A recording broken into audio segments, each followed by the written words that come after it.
High, আমি সবুজ। সবসময় চেষ্টা করি আমার প্রতিটি ট্র্যাভেলকে শুধু একটি ভ্রমণ হিসেবে নয়, জীবনের একটি মূল্যবান স্মৃতি হিসাবে আপনাদের সঙ্গে শেয়ার করতে। You know, life is a beautiful journey. এই জার্নিতে কেউ টাকা জমায়, কেউ বাড়ি বানায়, আর আমি চেষ্টা করি স্মৃতি জমাতে। If you ask me what makes life beautiful, I would say it's the people we met, the places we explore and the memories we create together. আজ আমার সঙ্গে যারা আছে তারা হয়তো রক্তের সম্পর্কে কেউই আমার আপন নয়। কখনো কখনো কিছু মানুষ হঠাৎ করেই আমাদের জীবনের গল্পের অংশ হয়ে যায়।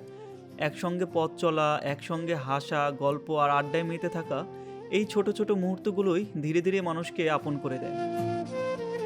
আজ এই সুন্দর মানুষদেরকে নিয়ে বের হয়েছি ক্যাম্পিংয়ের উদ্দেশ্যে, যেখানে আমরা শুধু একটি রাত কাটাতে যাচ্ছি না, বরং তৈরি করতে যাচ্ছি আমাদের জীবনে সেরা কিছু অজানা অভিজ্ঞতার গল্প।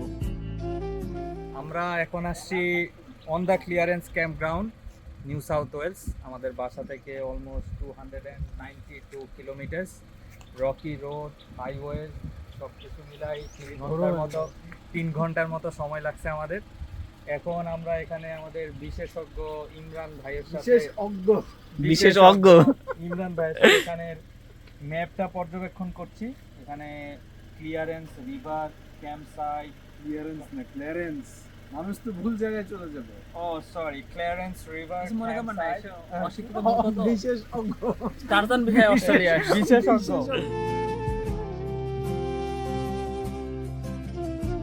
চারপাশে শান্ত প্রকৃতি, পাশে বয়ে চলা ক্লিয়ারেন্স রিভার, আর আমাদের এই সুন্দর ক্যাম্পিং স্পট, সব মিলিয়ে যেন এক অসাধারণ combination. Clearance river new south ওয়েলসের অন্যতম সুন্দর নদীগুলোর একটি।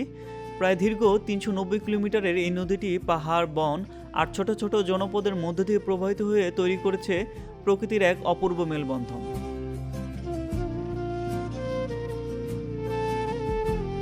আর আমার পিছনে ইমন ভাই, আকিব ভাই টেন্ট সেট করতেছে। আর আমার পাশে আছে আমাদের সিনিয়র বড় ভাই, যে আমাদের জন্য খিচুড়ি রান্না করতেছে। এতক্ষণ সবুজ ভাই ছিল না, ক্যামেরা ফিট করছে। তো এখন কি হইলো, এখন যেই দেখছে সব সেট আপ, ক্যামেরা তখনই স্টার্ট দিয়ে আইসা পড়ছে, চশমা, ক্যাপ সব কিছু লাগাই।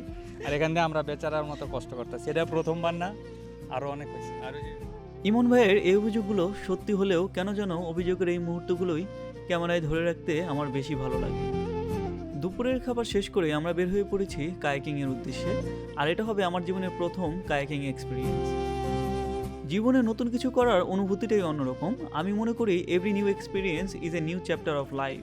মাঝি বায়া যাও রে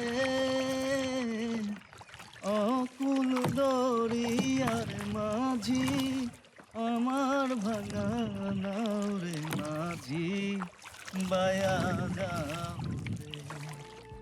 আজ হয়তো আমি শুধু একটি কায়াক নিয়ে নদীর পানিতে নামছি, কিন্তু এর সঙ্গে তৈরি হচ্ছে জীবনের আরও একটি নতুন গল্প। সূর্যাস্তের পর ক্যাম্পফায়ারের উষ্ণতার পাশে বসে শুরু হলো এক অন্যরকম মুহূর্ত। চারপাশে অন্ধকার, সামনে আগুনের আলো, আর ইমরান ভাইয়ের হাতে চানাচুর মুড়িমাখা মনে করে দিচ্ছে পরিচিত সেই দেশীয় স্বাদ। বিদেশের মাটিতে বসেও যখন নিজের দেশের স্বাদ আর পরিচিত সেই অনুভূতি খুঁজে পাওয়া যায়, তখন সেই মুহূর্তগুলো সত্যিই বিশেষ হয়ে ওঠে। এই ছোট্ট ক্যাম্পিং জার্নির শেষ প্রান্তে এসে একটা কথাই মনে হচ্ছে, জীবনের সবচেয়ে সুন্দর মুহূর্তগুলো সবসময় বড় কোনো পরিকল্পনা থেকে আসে না। কখনো কখনো কিছু মানুষ, কিছু অচেনা পথ, কিছু সাধারণ মুহূর্ত মিলে তৈরি করে অসাধারণ কিছু স্মৃতি।